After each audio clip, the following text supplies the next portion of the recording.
everyone has mixed emotions. As the Pope's trip to Canada winds down, Indigenous peoples across the country are left dealing with the multitude of emotions his visit brought on, emotions that vary between each person and their experiences. A wide range of emotions coming from all sorts. And as someone who doesn't identify as Catholic, someone who's kind of watched how this religion has hurt my family, I've I just want to see our elders happy. That they deserve it after everything that they went through.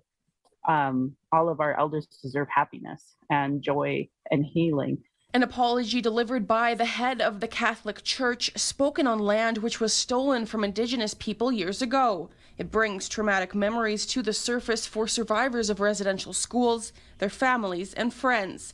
Calls to Canada's Indian residential school crisis line grew significantly in the weeks before and during the visit from the Pope from all corners of the country. Indigenous Services Canada telling City News they saw up to 130% more calls per day, saying, quote, "Callers to the crisis lines are expressing a range of different emotions. For some, the Pope's visit and apology may be healing, and for others, it may be triggering. Discussions about the harmful legacy of residential schools are important and can also be difficult for many." The crisis line increased the number of counselors providing support, saying almost all calls are answered within 5 minutes. There are so many strong Catholics because it was beaten into them, forced upon them.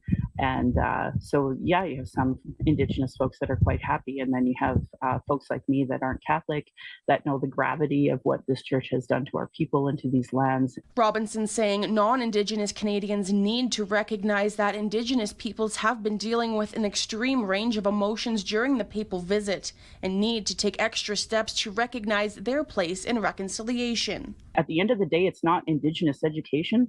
It's Canadians' history of oppression against Indigenous people. It literally is your own history that you need to learn. In Calgary, Jillian Code, City News.